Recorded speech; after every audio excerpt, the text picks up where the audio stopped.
실전 매매 최고수들은 과연 어떤 투자 전략을 짜고 있을까요? 실전 매매 최고수의 길 많이 기다리셨죠? 토마토 투자클럽의 이종복 전문가 연결합니다. 전문가님 안녕하세요. 예, 안녕하십니까? 이종복입니다. 네, 오늘 지수가 좀 약세가 나오고 있습니다. 사실은 최근에 좀 반등이 컸던 종목들 위주로 오늘은 혼조세 구간에 좀 들어가 있는데 잘 보이지 않네요. 오늘장 특징은 어떻게 봐야 될까요? 그렇죠. 해외 시장 약세, 국내장 약세다라고 얘기했어요. 물론 오늘 우리나라 약세의 결정적인 거는 뭐 주말에 지표죠. 고용 지표하고 실업률, 그다음에 임금 등 미스터 진단에서 이종복이가 좀 디테일하게 좀 분석을 해 드렸는데 결론은 그거예요. 그 어떤 금리 어떤 스트레스 그다음에 이제 경기 이 두 가지인데 뭐 명분은 그쪽에 있지만 지금 주식 시장은 지금 화면에 보다시피 나스닥이든 국내장이든 최근에 신고가로 올라왔어요. 상대적으로 미국장 지표가 저렇게 나온 거에 비해서 이 미국 시장은 내가 봤을 때는 거의 사기다라는 어떤 느낌만큼 되게 강한 게 사실이고요. 뭐 종목들도 마찬가지고요. 달러 강세가 외국인 매도를 촉발시켰다라고 얘기할 수도 있지만은 애시당초 외국인들은 선물을 가지고 변동성을 유발시키고 있고, 이번 주는 쿼드러플 위칭데이고, 그 다음에 이번 쿼드러플 위칭데이는 외국인들은 하방 우세다라는 얘기 지난주에 한 세네 번 얘기한 것 같아요. 그냥 당연한 흐름이다. 요렇게밖에 안 보입니다. 근데 중요한 것은 이제 어느 정도 좀 눌려야 되고, 그 다음에 미국 시장 종목들도 한 코멘트 들어가면 좋을 수 있지만은 시간 관계상 일단 넘어갈게요. 그래서 우리나라는 그의 어떤 영향으로 선별적 종목 강세다라고 얘기했습니다.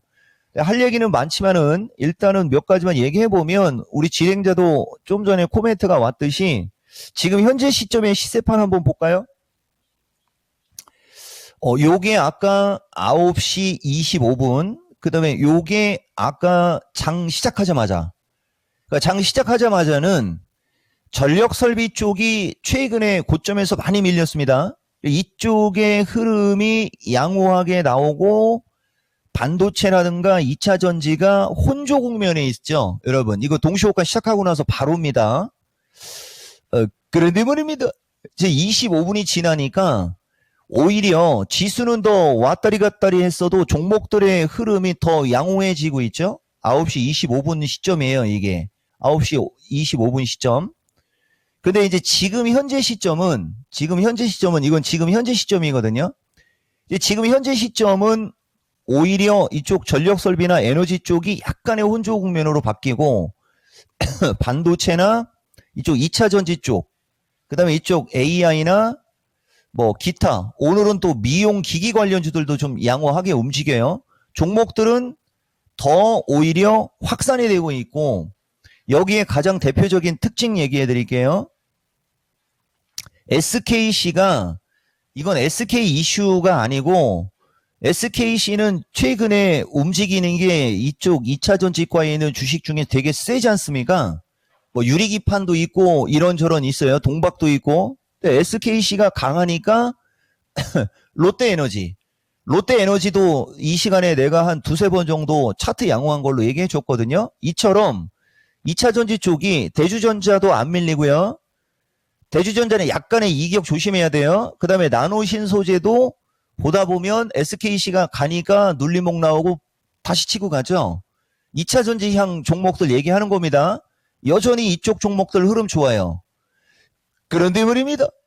에코프로나 에코프로 BM, 그 다음에 포스코 홀딩스 등은 최근에 한 3거래일 정도 좀 세게 올라왔어요. 그러니까 약간의 변동성은 있으나, 포스코 퓨처가 아까까지는 마이너스 3.7%에서 마이너스 1.7%로 낙폭을 축소하듯이 지금 시장은 이런 식으로 지수가 조정을 받아도 갈 주식들은 가는데 여전히 지금 현재 상태에서도 이 지수대에서도 2차 전지과가 상당히 흐름이 양호하고 이뿐만 아니라 CIS 등 이거 전고체 쪽 개별 쪽 그죠? 계속 이런 종목이 속출하거든요.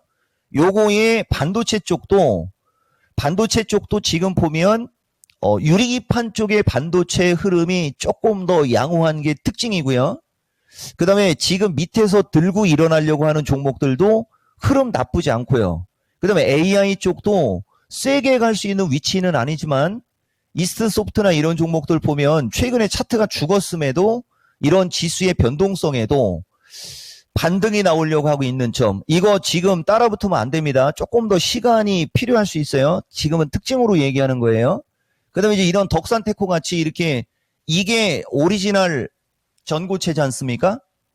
그러니까 무슨 말이냐면은 지금 현재 시점은 지수는 정상적으로 어느 정도의 변동성이 나올 수 있는 위치고, 그에 따라 종목들도 왔다리 갔다리 하는데 특히 2차 전지, 그리고 2차 전지 내에서도 소부장 쪽에 개별 모멘텀을 갖고 있거나 이런 전고체처럼 조금 시가총액이 떨어지는 종목의 움직임이 좋은 게 특징이고, 전력설비나 에너지 관련주도 단기 낙폭과대에 따른 기술적 반등 시도가 나오고 싶어하는 등 선별적 종목장이 펼쳐지고 있다.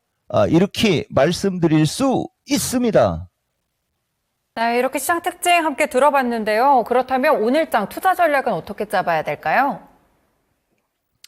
이거거든요.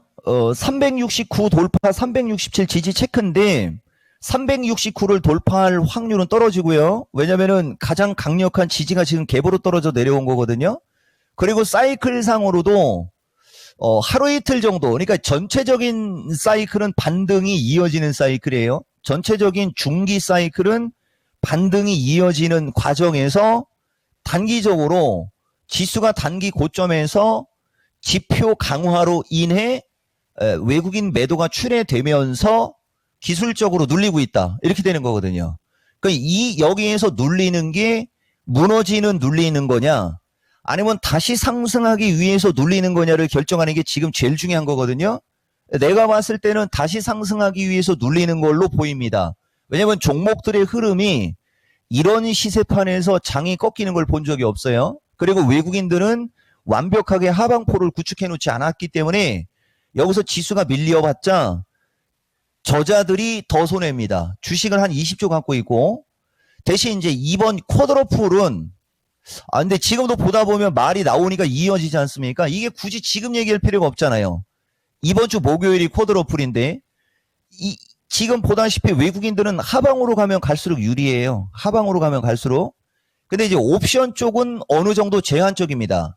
그러니까 옵션 쪽은 이들은 370에서 360 사이가 충분히 수익이 나는 구조예요, 지금.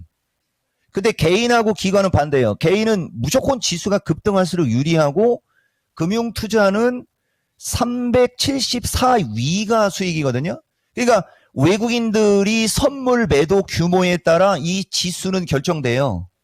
그러니까 외국인들 선물 금액만 잘 보면 되는데, 아까도 얘기했듯이 저자들이 주식을 많이 갖고 있기 때문에 밑으로 때리는 것도 제한적일 것이다라고 일단은 한번 예상을 좀 해본 거예요, 여러분. 그리고 추세 패턴 중요성 2 해서 부연 설명하겠습니다.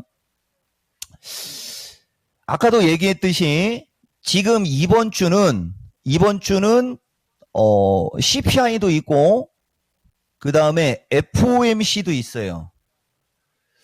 그것이 우리나라 쿼드러플 위칭데이를 전후해서 나오거든요. 그래서 내가 역사적 변곡점이다라는 얘기를 좀 하는데, 지금 요번 주가 아마도 어떤 시장으로 바라보느냐에 따라 이제 하반기가 이제 완전히 갈릴 수 있는 어떤 그런 흐름인데, 현재 상태에서는 나중에 이제 시간이 지나면서 CPI도 봐야 되고 이런 걸 봐야 되지만, 지금 현재 상태에서는 위험해 보이지는 않아요. 날 것입니다. 그래, 지금 추세 패턴 중요성 2하고 이게 무슨 상관이 있느냐? 아까도 얘기했듯이 보다시피 기존의 장이 약간만 조정이 나와도 이렇게 포스코 퓨처 같은 게 단기간에 올라간 폭이 있는 상태에서 조정을 받을 때는 확 밀려버렸거든요. 근데 보다시피 하방경성이 강해요. 그리고 이렇게 어떤 섹터에서 SKC처럼 정통성이 있는 주식이 급등하는 경우가 드문데 지금 SKC도 급등하고 롯데에너지도 급반등 나오고 그다음에 덕산테코 거의 뭐 20% 이상 이건 뭐 폭등 수준이라고 해도 과언이 아니죠. 이렇게 계속해서 신고가형 종목이 속출한다라는 거. 그다음에 여기 LS 머티리얼도 요번에 또 야간 방송 매집주로 내가 5월달 미리 추천했던 주식이거든요. 오늘 주가가 어느 정도 올라간 다음에 밀리니까 바로 한 방에 날아가듯이 추세 패턴이 다 지금 저점권에 있지 않습니까? 그러니까 지금은 어느 정도 저점권으로 밀려있는 주식들은 오히려 주가가 지수가 변동성이 생겨도 위로 튀려고 한단 말이에요. 이런 상태에서는 상투 안 나오는 거예요, 시장. 내가 여러분들한테 이 얘기를 해드린 겁니다. 그리고 이제 반도체 쪽으로 가면은 리노공업도 내가 봤을 때는 조금 역할이 좀 중요한데 이건 쭉 올라가는데 거래가 없지 않습니까? 지금 보다시피 근데 이런 패턴의 주식이 이제 신고가형 패턴에서 신고가를 주느냐 아니면 25만 원대로 밀리느냐 이거는 내가 관심 있게 보라고 여러분들한테 방송에서 추천 의도를 갖고 얘기를 해주는 대표적인 신고가형 주식인데 버팅김이 양호하죠.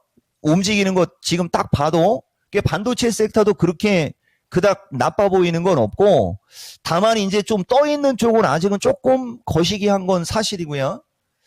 그 다음에 캠트로닉스처럼 이렇게 어느 정도 주가가 올라갔다가 조정을 받으면 다시 리바운드가 나오죠. 이게 거래가 실렸으면 아마 쐈을 건데 이런 정도의 주식이 왔다리 갔다리 할 때가 아마 지금 현재 시점에서 추세 패턴 상으로는 양호할 수 있다라는 얘기를 지금 해드린 거고 다시 2차전지 쪽으로 가면 뭐 2차전지는 너무 많아요. 지금도. 그죠? 신규적으로 매수할 만한 주식도 너무 많고 그 다음에 포스코 퓨처나 이런 종목이 이번에 눌리면 이번에도 마찬가지인데 이번에는 다중바닥을 찍고 움직이는 상태이기 때문에 여기처럼 이렇게 다시 이런 식으로 해서 이렇게 급락이 나오지 않고 어느 정도 눌려도 다시 돌 수 있을 확률이 최근래 중에서는 좀 높은 추세 패턴이에요. 이런 자체가.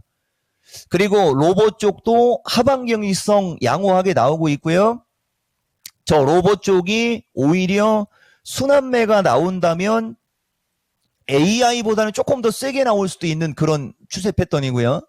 그 다음에 이제 AI 자체에서는 내가 뭐 이스트 소프트 하나 가지고 얘기는 하지만은 아까도 얘기했듯이 따라가는 건 반대 이런 주식이 약간씩 왔다리 걷다리 하다가 시간이 걸리면 결국은 25,000원대로 갈만한 어떤 추세 패턴이다. 여러분들한테 이 정도 얘기해주면서 지금 지수의 위치에서는 아마 이번 주에 최소 2번 이상 더 나갈 수 있어요. 어차피 이번 쿼드러플 리칭 데이는 외국인들은 하방 우세라는 게 패가 보입니다. 그리고 종목들 특징이 2차전지나 이런 종목들은 단기간에 빠진 게 아니고 추세적으로 빠진 상태에서 저점이 나오고 돌려고 하고 있는 위치이기 때문에 쉽게 무너지지 않는다.